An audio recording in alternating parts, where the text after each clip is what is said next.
નમસ્કાર. TAT secondary તેમજ TAT higher secondary મેન્સની તૈયારી કરતા એસ્પિરન્ટ્સ મિત્રો, સ્વાગત છે તમારું આપણી સહિયારી સૌની યુટ્યુબ ચેનલ વિદ્યાસંકુલ ગુજરાતીની અંદર.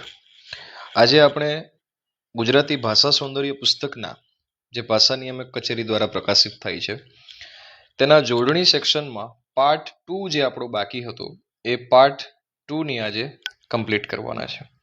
આ વિડીયો ખાસ કરીને ગુજરાતી ભાષાના વિદ્યાર્થીઓ અને જેને જોડણીમાં ભૂલો પડે છે ખાસ એમના માટે રહેવાનો છે પાર્ટ 2 અને પાર્ટ 1. જો હજુ સુધી તમે પાર્ટ 1 જોયો નથી, જે અહીંયા મેં પૂર્ણ કરેલો હતો, તો એની લિંક હું ડિસ્ક્રિપ્શન બોક્સમાં આપું છું, ત્યાંથી તમે મેળવી અને જોઈ શકો છો. ચાલો આપણે શરૂ કરીએ પાર્ટ 2. તો ગ અને ધ આને આપણે જોવાના છે. હજુ આનો પાર્ટ 3 પણ આવશે મિત્રો. ચાલો, તો ગળી છે એટલે કે ગાંઠ, આટી, બરાબર, અને ઘડી છે તો ક્ષણ, કોઠી, બરાબર, ક્ષણવારમાં, પળવારમાં.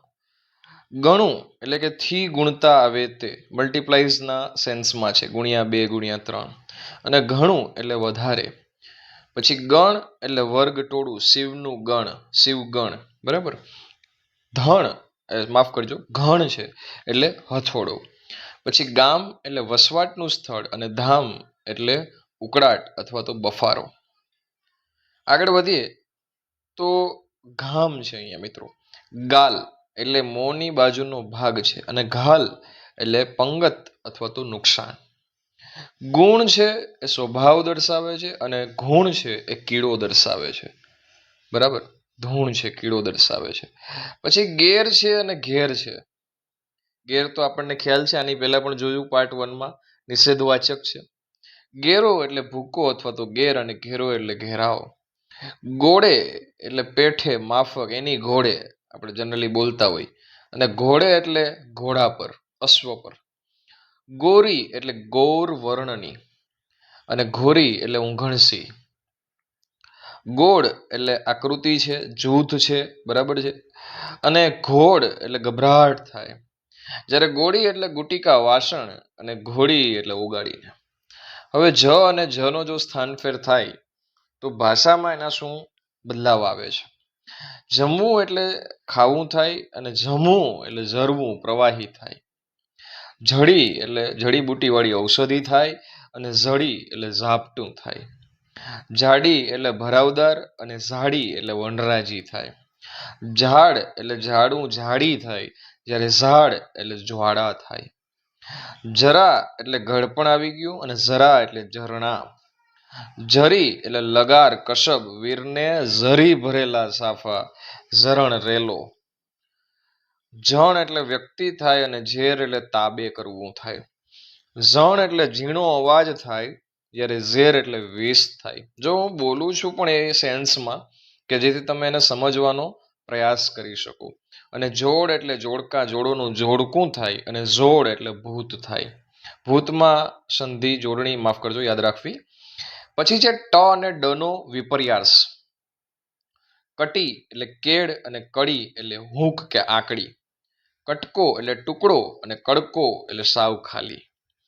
કુટ એટલે કઠણ, અઘરું, અને કુડ એટલે કપટ ગાય. આ શબ્દો નિબંધમાં કામ લાગે મિત્રો. કોટ એટલે વંડો, ડગલો, ને કોડ એટલે ઉમેદ, મનોભાવ. નેક્સ્ટ, કટક એટલે આપણે ઉપર જોયું હતું સૈન્ય, કડું, ને કડક એટલે કઠણ, મજબૂત. ખાટ એટલે હિંચકો અને ખાડ એટલે ખાઈ. ઘટવું એટલે ઓછું થવું અને ઘડવું એટલે આકાર આપવો. જોટો એટલે જનનીની જોડ સખી જે નહીં જડે એ જોટો, જોડ.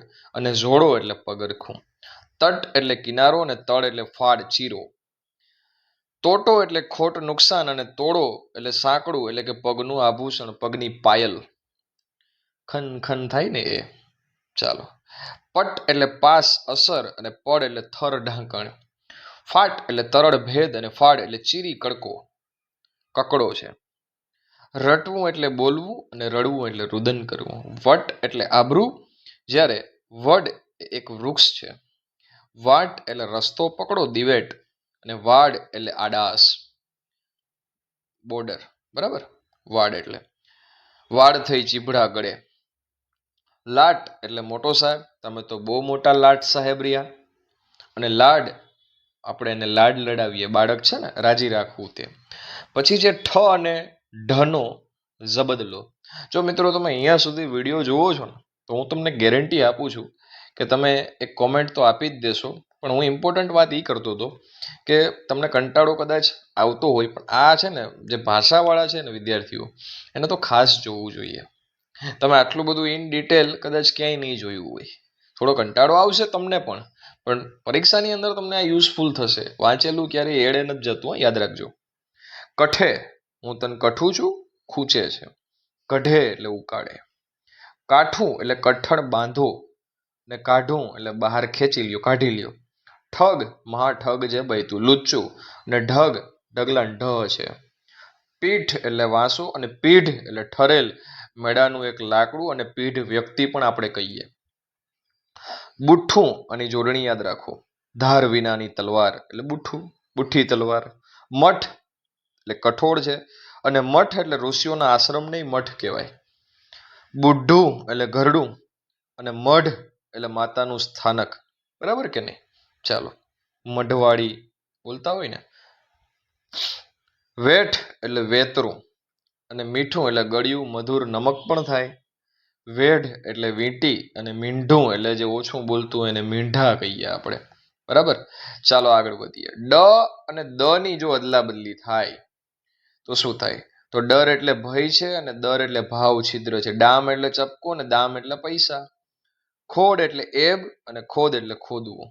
ડાળી એટલે ડાળું, અને ફાળ્યું એટલે પ્રવાહી વાની. ડોસી એટલે ઘરડી સ્ત્રી થાય, અને દોશી એટલે કાપડીઓ થાય. બોડું એટલે વાળ વિનાનું, અને બોદું એટલે ખોખરું, પોલું, અંદરથી અવાજ આવતો હોય તેવું. લાડ એટલે હમણાં જોયું વહાલ, અને લાદ એટલે છાણ. વાડી એટલે બગીચો, અને વાદી એટલે ફરિયાદી, મદારી. વાદી વગાડી વગાડીને થાકી જાય, સાંભળ્યું હશે તમે. સાડી એટલે સાલ્લો, ને ખાડી એટલે ખાઈ. સાદી એટલે સરળ, અને ખાદી એટલે હાથે કાંતેલું સૂતર. ગાડી એટલે વાહન, અને ગાદી એટલે બેસવાની ગાદી, સાધન. માંડી એટલે વિગત, અને માંદી એટલે નાદુરસ્ત. અને માળી એટલે આપણા માં, ડોસી એવું પણ થાય. વાડ એટલે અંતરાય, અને વાદ એટલે વિવાદ. વાદ વિવાદ બંધ કરો હવે. નાળ એટલે નાડી, અને નાદ એટલે અંતરનો અવાજ. બરાબર, ધોરણ એક્ઝેક્ટ મને જો યાદ હોય તો ધોરણ 9 કે 10માં નાદ શબ્દ આપેલો છે. આગળ જઈએ ગુજરાતીમાં. ડ અને અળોનો સ્થાન બદલો. કડી એટલે આંકડી થાય, ને કડી એટલે કલિકા થાય. ને કડી, બરાબર. ખોડ એટલે ખામી, અને ખોડ એટલે ગલેફ. ખડી એટલે ચોકની માટી, અને ખડી એટલે અનાજ પીલવાની જગ્યાને ખડી કહેવાય. ગળી એટલે ગાંઠ આટી, અને ગળી એટલે ધોયેલા કપડાને રંગવાનો જે રંગ આવે એ ગળી કહેવાય. આગળ જોઈએ તો ચાકડો છે, એ તમે જોયું હશે, કુંભારનો ચાક જેને કહેવાય. અને ચાકડો એટલે ભરત કામ કરેલો કકડો. ચડે એટલે ઉપર ચડી જાય, ઉપર ચડે છે. અને ચડે એટલે ડગે કે ખસે. છોડ એટલે રોપો, અને છોડ એટલે બા છાલક. જડ એટલે નિર્જીવ, ચેતન વગરનું. અને જળ એટલે પાણી. જાડું એટલે દળદાર અને ઘાટું થાય, જ્યારે ઝાડું એટલે બાવું કે કોકડું થાય. ઝાડ એટલે વૃક્ષ થાય, અને ઝાડ એટલે જ્વાલા આંચ થાય. તડ એટલે ફાંટ કે ચીરો થાય, જ્યારે તડ એટલે તળિયું, મૂળ, પાયો થાય. તાડી એટલે એક પ્રકારનું આવે, તાડીનો રસ તમે પીધો હોય તો. અને તાળી એટલે બે હાથ અફડાવે, તાળી પડી કહેવાય. તોડવું એટલે છૂટું કરી દેવું, અને તોડવું એટલે જોખવવું એવું થાય. ઘઉં તોડવા આવ્યા, બાજરો તોરવો એવું. પાડ એટલે ઉપકાર, અને પાડ એટલે આડો આંતરો. બરાબર, આડ કે આંતરો એમ. ફાડ એટલે ચીરો કકડો થાય, જ્યારે ફાડ એટલે ધ્રાસકો પડી ગયો, ફાડ પડી ગઈ પેટમાં, એવા શબ્દો સાંભળ્યા હશે તમે. ભાડે એટલે પૈસા આપી વાપરવા, અને ભાડે એટલે મન કોઈ જોઈ જાય તો, ભાડી જાય તો, જુએ કે દેખે.